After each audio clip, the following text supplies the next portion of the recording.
Assalamualaikum warahmatullahi wabarakatuh. Jumpa lagi dengan saya Leon Abdullah pada mata kuliah Human Computer Interaction untuk topik Navigation and Dialogue. Sebelumnya kita review terlebih dahulu materi pada pertemuan sebelumnya, yaitu Interaction Design, Design Process, User Centered Design atau UCD, serta Life Cycle Model. Nah, pada Interaction Design, kita sudah mempelajari bagaimana practice that look to create meaningful and engaging interface by understanding how users interact with technology.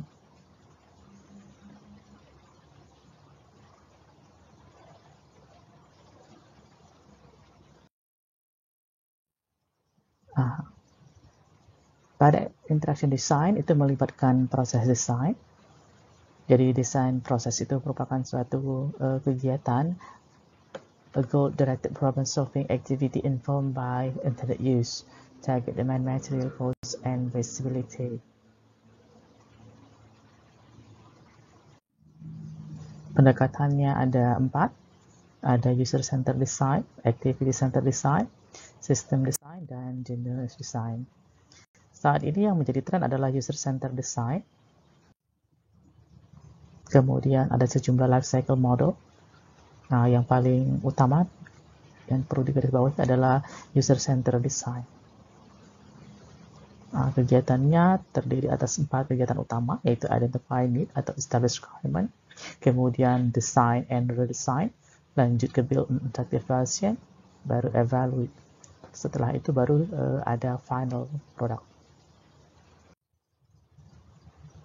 Tujuan pada pertemuan kali ini adalah kita mengetahui sejumlah mode navigation and dialogue serta sejumlah contoh-contohnya. Berikut adalah agenda untuk pada pertemuan kali ini. Kita akan bahas navigation, apa itu navigation, bagaimana rule-nya, design, mechanism, kategori juga. Lanjut baru dialog ya. Dialog ini juga dia ada design guideline dan UX rule-nya. Baru ke example of navigation and dialog. Kita cek terlebih dahulu apa yang disebut dengan navigation. Kalau pada bidang transportation, yang namanya navigation itu adalah to direct the way that a ship, aircraft, etc. Jadi seperti kemudi kira-kira ya. Tetapi pada internet dan telkom to move around a website or computer screen or website or screen. Dalam computing, action of moving around the website and its net. Jadi kira-kira seperti itu yang dimaksud dengan navigation ya. Memang dia mirip seperti kemudi, tetapi kalau pada internet dan computing cenderung bagaimana kita berpindah dari satu halaman ke halaman yang lain atau dari satu titik ke titik yang lain.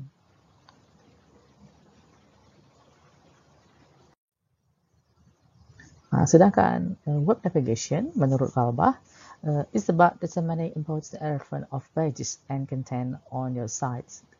Jadi dari page ke page ya.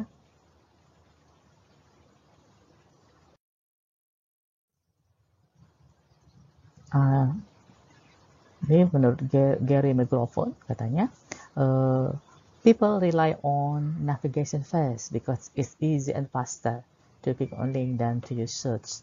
Jadi menurut beliau, orang akan lebih suka klik URL atau hyperlink yang ada di web page daripada mengetik ya pada tab pencarian. Sedangkan Alice Information Scheme Behavior itu menjelaskan 6 prinsip utama dalam pencarian informasi. Mulai dari identifikasi, following and connecting, scanning content, filtering and assessing, kemudian keeping abreast of development, and systematically work through a given source for matter of interest. Sampai sekarang ini tetap terpakai ya. Pada navigation juga ada sejumlah aturan utama. Lin menyarankan prioritas consistency. Jadi navigasi itu harus konsisten. Kemudian design clear interaction, avoid deep navigation, and design for responsive compatibility katanya.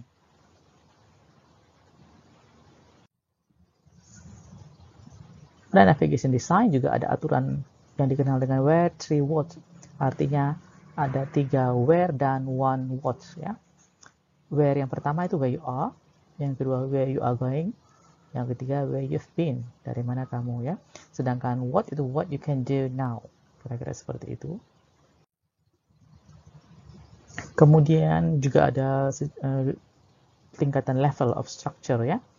Jadi bisa saja navigasi itu berbeda-beda untuk app, web, atau device. Mekanismenya juga ini dibagi oleh Kalbah, ada step and paging navigation, breadcrumb trails, tree navigation, sitemap, directory, tag clouds, NA to Z indexes, atau navigation bars, tabs, and vertical menus ya, dynamic menus and drop downs, these mechanism. Nah, kita akan lihat satu persatu. Yang pertama, step and paging navigation ya. Jadi pada step navigation memungkinkan orang-orang untuk berpindah secara berurutan melalui halaman-halaman websitenya. Sedangkan paging navigation juga mirip seperti step navigation, tapi dia melibatkan additional information. Nah, contohnya adalah kalau pada kita buka video pada atau file-file seperti itu ya, ada tombol rewind and fast forward misalnya. Atau ada juga kalau pada web direct access paging. Nah, ini contohnya pada menu admin dari BlogPress ya. Nah, kita lihat sampel menunya. Ini contohnya. Nah, di sini ada page 1 of 10 page. Nah, gitu ya contohnya. Kemudian breadcrumb trail. So a person's path through a site katanya. Bisa terdiri atas sejumlah elemen atau nodes ya yang chain together ya. Nah, bisa juga dia menggunakan tanda seperti dari titik 2 atau pipe.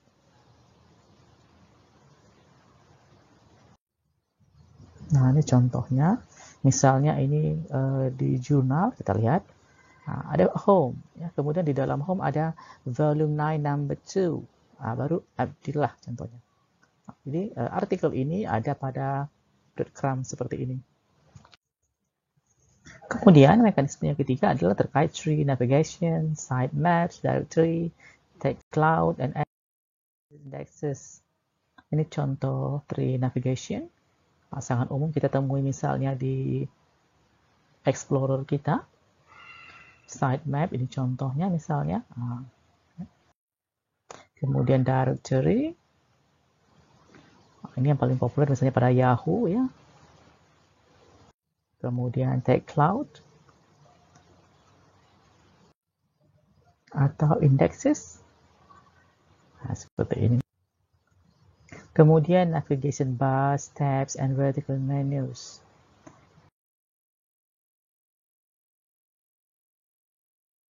Navigasi bar contohnya seperti ini.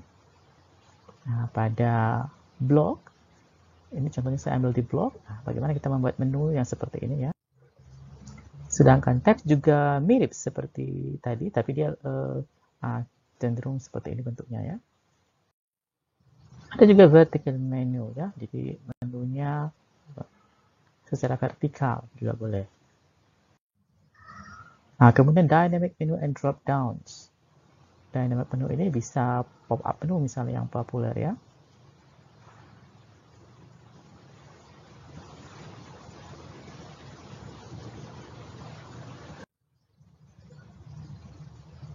Nah, contohnya seperti ini. Kalau ada web, kita klik kanan, maka dia muncul pilihan. Atau seperti ini contohnya ya. Sedangkan drop down menu, kalau dia diklik, maka muncul anak-anaknya. Nah, contohnya tadi, pada main menu ya, kita klik, juga boleh. Atau mungkin kalau pada apps itu juga ada ya. Kalau ada pilihan-pilihan, kalau kita klik, ada muncul menu ke bawah, dia berisi sublist-sublistnya.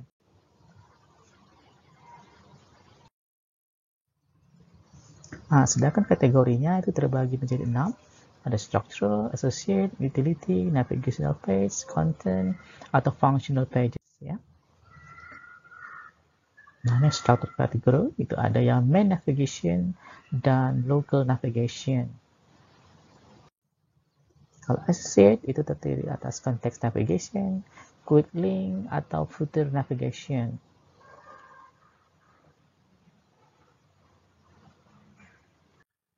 Sedangkan yang utility itu bisa extra site navigation, toolboxes, link logos, language and country selectors, internal page, dan so on. Kalau navigation pages yang tadi ya sudah kita pelajari sebelumnya. Jadi dia merujuk ke halaman berapa, sering muncul first, previous, current, next, last, seperti itu ya. Content page, ini fokusnya ya, bisa berisi konten yang akan dicari bisa berupa teks, stories, artikel, personal resumes, blogs, news, campaign histories, atau mungkin how to. Nah, ya, kalau sekarang trennya how to yang terkait dengan knowledge, atau bisa juga functional pages ya. Contohnya di sini untuk search or send an email. Nah, kemudian untuk modern computer interface, Jack kasih sejumlah example ya. Jadi rata-rata sekarang pakai scrolling, pop-up messages, ada graphic animated, serta user initiated object, ada button dan navigation juga. Nah, itu terkait navigasi.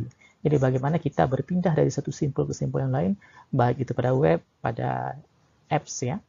Nah, sedangkan dialog itu adalah pattern of interaction between users and system.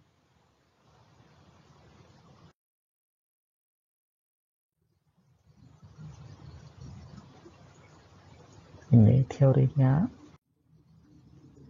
Ada pedomannya untuk merancang dialog ya. Nanti di sini juga melibatkan teknologi acceptance model. Nah, ada key point-nya. Yang pertama harus meaningful communication, minimal user interaction ya. Maksudnya meaningful communication, sistem itu harus memberikan informasi yang jelas kepada pengguna. Harus didisplaykan dan ada instruksinya, and easy to use.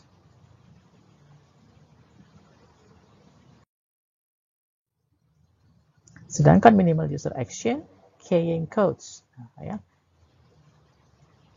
Ini contohnya airport codes when making a flight reservation into the whole word of entry screen. Nah, seperti itu ya. Kemudian ada beberapa data yang harusnya sudah disiapkan oleh sistem misalnya ya. Contohnya slash untuk tanggal separatornya ya. Atau mungkin nilai tertentu ya, untuk field. Ada keystroke-nya, barangkali bisa menggunakan radio button atau drop downs, atau bisa juga pakai cursor control. Nah, operasinya harus standar dan konsisten. Yang paling nampak itu misalnya locating of title. Jadi kalau di tengah, usahakan di tengah, terus atas tengah, terus sebaliknya kalau mau dibuat atas kiri, maka atas kiri semua seperti itu ya. Begitupun misalnya lokasi tanggal, waktu, operator, feedback message, dan lain-lain.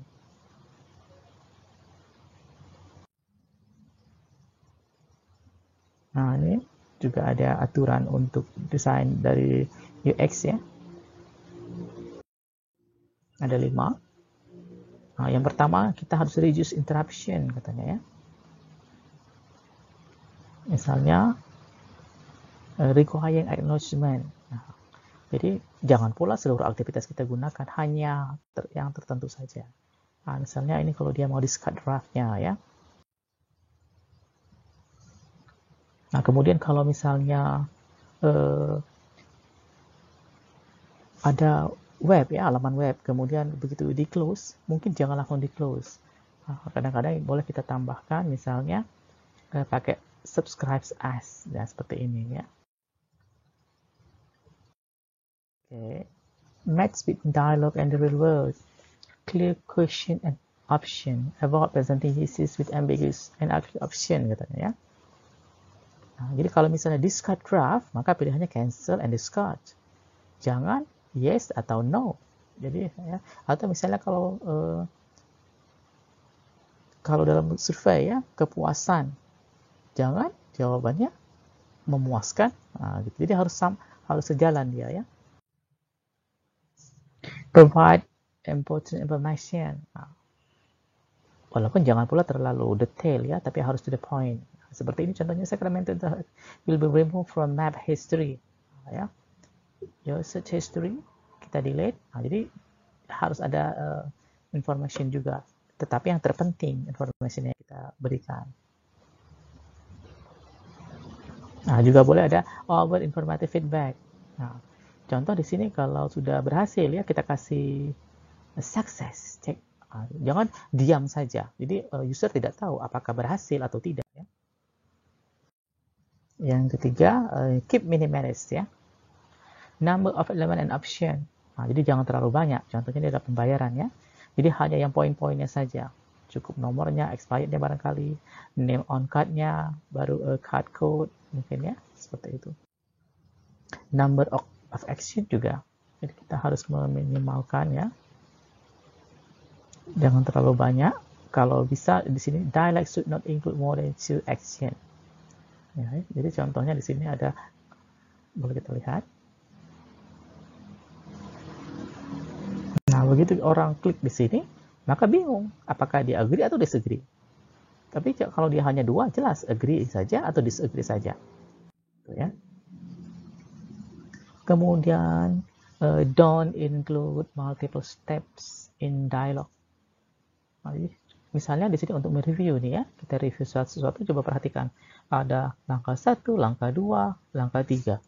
Baru ada next step lagi. Nah, jadi kalau bisa kelar dalam satu page ya, syukur-syukur hanya dalam satu action saja.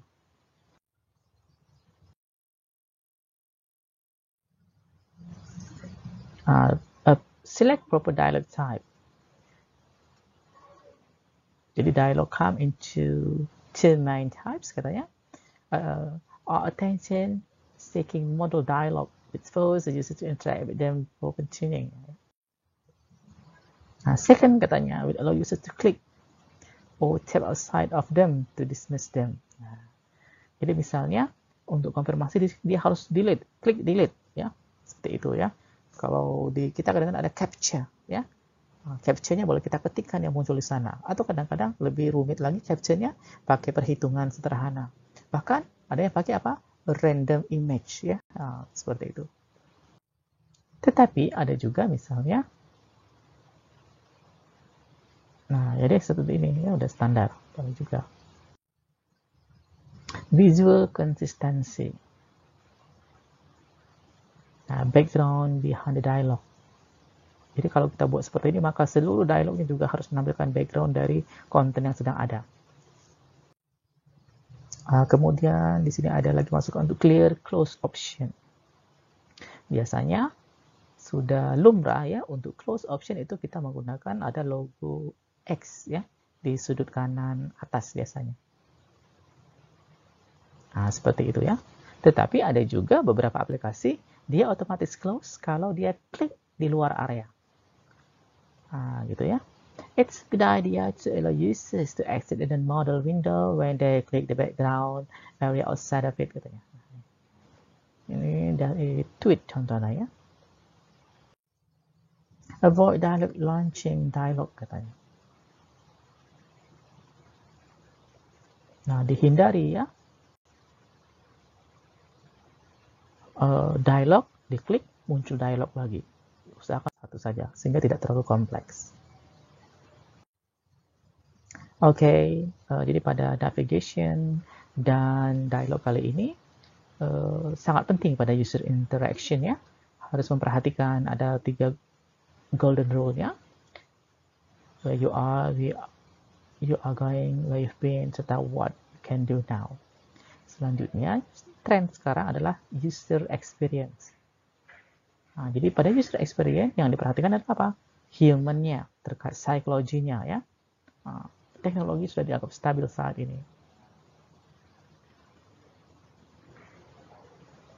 It's easy enough to find out what best for your users and their tasks. Mock up their leading dialogue, then test them with a handful of users. Jadi, sistem baru dianggap berhasil kalau easy and efficient digunakan oleh users-nya ya. Oke, kita masuk ke assignment ke-8. Nah, sekarang Anda tetap memperhatikan berdasarkan project Anda, harus browse some information and example at least 3 each ya. Jadi 3 navigation, 3 dialog. Sumbernya boleh dari buku, jurnal artikel, proceeding atau website. Dengan cara yang sama, kamu simpan, boleh dikerjakan di PowerPoint. Ini template name filenya, jangan lupa. Kelas, nomor urut, grup, nama grupnya. Kemudian baru di store di Dropbox, dari Dropbox baru di submit di submission yang ada di e-learning kita.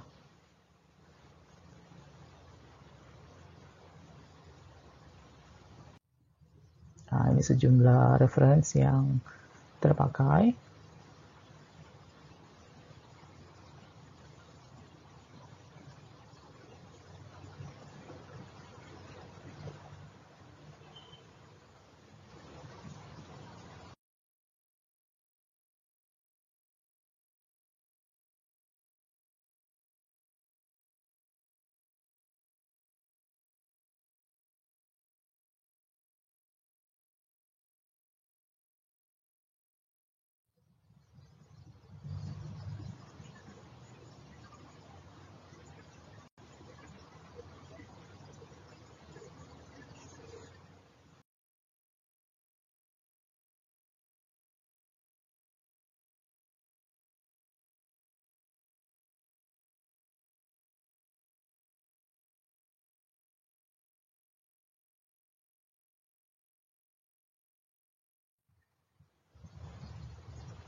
Oke, sampai di sini. Semoga berhasil.